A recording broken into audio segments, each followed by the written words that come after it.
character as hard as possible. But speaking of super hard punishes, we have Scav with Siegfried, who has one of the best -16 punishes in the entire game. I think the only reason why you were awesome with that transition is because Siegfried was on the screen. Hey, look, I love my boy, okay? Well, that makes one of us. Damn. All right. Well, we got Scav going and getting the hit confirm, or doesn't get the hit confirm on the wall rising counter hit, which definitely is a lot of damage loss, but gonna get the throw. Okay, so it is. If I'm in Scav's position, have you noticed that there have been exactly 2 times where the Yoshi player has been on the ground, and exactly 100% of the time he's immediately the 3rd time he's gone into 2-2B, he has gone on to 2-2B every Oki, and it's something that you kind of have to expect from it. Well, geez, something that you do have to expect from Yoshi players to a certain extent. So yeah, you kind of have to get used to the fact that AGA is kind of out of it, but 3A4 should probably be pretty good.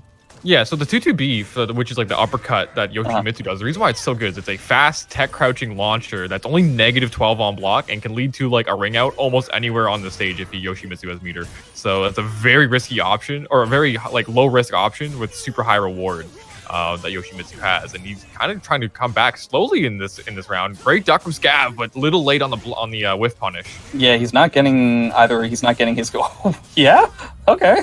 He tried to spin. Yeah, I saw that he tried to spin, but yeah, this Yoshi player, I think I've seen him before. He's definitely a little nutty. He's decided to be a little bit nutty. And nice read. Yeah, I like it. Scav, he got a little predictable with that Dark Legacy bubble. Yeah, a little desperate. Oh wow! Immediately run up BBB, another classic Yoshimitsu thing when you have both bars. Yep. Gonna try and slam him down, but little the super tech jump gonna allow him to keep his pressure going. Wow, Scav has been completely unable to do 2 things that effectively turn into 3 things. Let me see if he actually gets this round before I talk about it. So that's the first time that I think I've seen the Yoshi player block so far this game. And it looks like it was not the correct decision because it's giving Scav the... Oh, he tried to do something really cool. But Dark Legacy is the most fair thing in the history of Soul Calibur. Did it just eat his projectile entirely? I assume the hitbox of the Dark Legacy snuffed out the projectile before it came to fruition. There's that 3A4 we were talking about earlier, that really evasive move, and ducking on wake up versus base hold. No, you do not want to do that versus that stance. That stance only has 1 or 2 really incredibly slow lows and mids that will just blow you up entirely. I feel like the Yoshi player, even though I was saying it was nutty, the mashing on wake up and doing this kind of zany stuff was working. The millisecond wow, soul attack beats soul charge activation. Yoshi soul charge, or Yoshi CE, not particularly great. And it seemed like the millisecond the Yoshi player started to actually try to block, it went miserably for him. So, I mean, you had a working strategy. You might as well keep being nutty, right? Mm-hmm. I don't know. Yeah, we saw a lot of more aggression from Scav coming through. A lot more A slide B and everything, and a lot of that can be trying to hit like the Yoshi player out of things like the 2-2B, so he's not going to be able to like duck it that well, and then on counter hit the A slide B will retrack a little bit, and also trying to hit the med K. And I think he just kind of the more aggression that Scav had, which Scav is definitely prone to do, was kind of a little bit to kind of throw off the Yoshimitsu player. Let's see if he's able to keep it up in this next game. Yeah, come to think of it, the Yoshi player didn't really use med K like at all. He used it a little bit, but then it was, for the most part, it was stuff like this where he would try to like either get 2-2Bs off of his own wake up and or stuff like that, or he would just get into like smaller pressure things with like full crouch 3K kind of pressure. Yeah. Oh, went for the whiff punish, but a little too late. But there's that big counter hit hit launcher from Siegfried. I feel like the overall color palette that the Siegfried player has is a bit. It's kind of blending in to the surroundings. Yeah, I don't like it. Yeah, it's like this sickly gold color, and it's a real shame that the Yoshi player isn't getting any sort of punish on the on some of these unsafe Siegfried things. He went into taunt. I assume that was 100% intentional.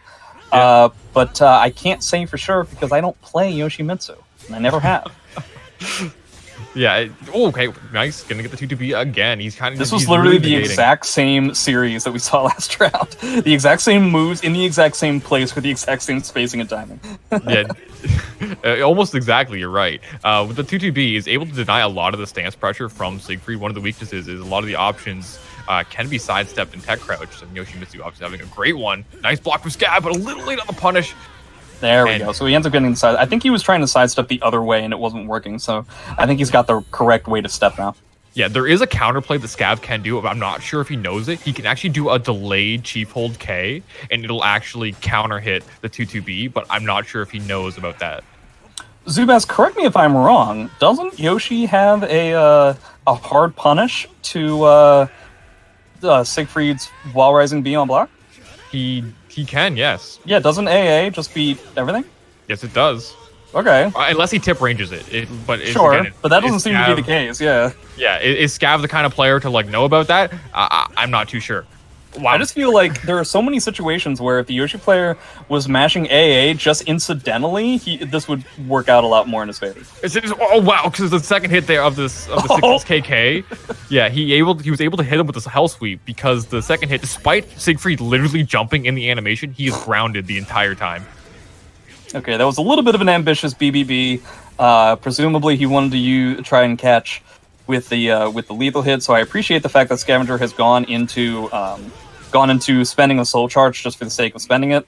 But yeah, Scav hasn't exactly had the most success trying to deal with the kind of pressure that the Yoshimitsu player has been able to bring out. But nice block there, and this might give him enough. He gets hit by the blow. Yeah, okay, he doesn't get hit by it that time. So that's nice. Nice, gonna get the big launch. Nice block, but no punish. Little late on it. And there's the AA and the 1K. Gonna take it.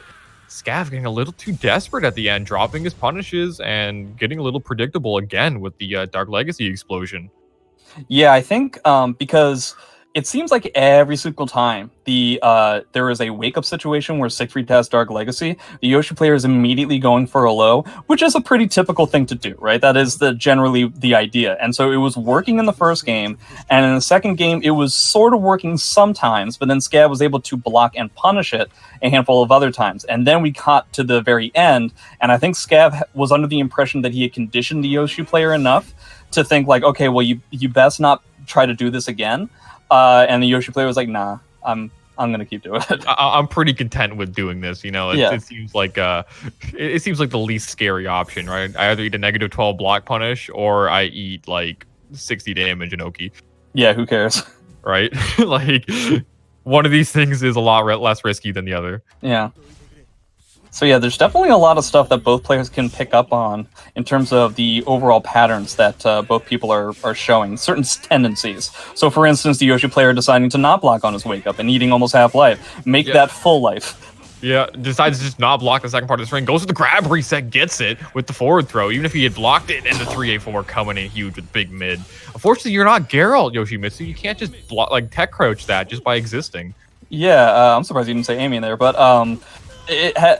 has the Yoshi player been successful with ducking anything? No, but you mentioned Amy. Did you know Geralt can literally just 2G 3A4 like 50% of the time? And just yeah. Okay, going with the 3B pressure. Okay, I liked the patience there from Scav. Normally, people like to go for a GI after a situation like that, but keeps it solid, able to get the re-GI, lethal hit. Okay, so he decides to spend his Dark Legacy immediately. Okay, so we do end up getting a punish off of that. So at the very least, the Yoshi player knows how to punish well enough on those kinds of stance mix-ups. And great that he actually sized up the correct direction. Yes, it is. A lot of people don't like to do that and like to complain on Twitter, but Reziek put in the lab work. It's also important to note that it seems like any time that Scavenger has the opportunity for a wall combo, he'll use a move that will potentially give him that. Yes, he is. Speaking of it, Reziek going for one of his own. Oh, getting the miss input. That would have led to a big wall combo, but he drops it again. No, you can't get Scav light. See, he went for the low again when Siegfried had the Dark Legacy stuff, and it's a shame that Scav wasn't able to punish that. Yeah. Yeah, that's a little bit desperate there. Just hard in going for some of those mix-ups. I don't know so much about that. Yeah, one thing Scav can do is if he thinks that low is going to be coming when he has Dark Legacy, he can go for a 4-4B to try and jump over it. Yeah. Oh, getting impatient, Scav giving Yoshimitsu all these opportunities to get this huge damage, and he has wall pressure, going to be popping soul charge. Oh, what was that reversal that's supposed to be? AGA? It could have been. I can't imagine that's actually what he wanted, right? I don't know. Well, it doesn't matter. I mean, it depends on what he has his binds for AGA. Everyone has different binds, so if his has a B plus G, it could have been a misinput. Okay. Or maybe he totally intended it. Okay, whiffing back and forth, going for a tech crouch, not going to work out. I really wish Scavenger would stop going into stance randomly at mid-range. It's giving the Yoshi player so many opportunities, and it's effectively eliminated his entire soul charge. And I really wish the Yoshi player would use some goddamn AA. Like, it's a really good move. Like, you should use it. He gets the wall rising A, Brave Edge, gonna get a big huge damage, but Scav too late, and that should be it.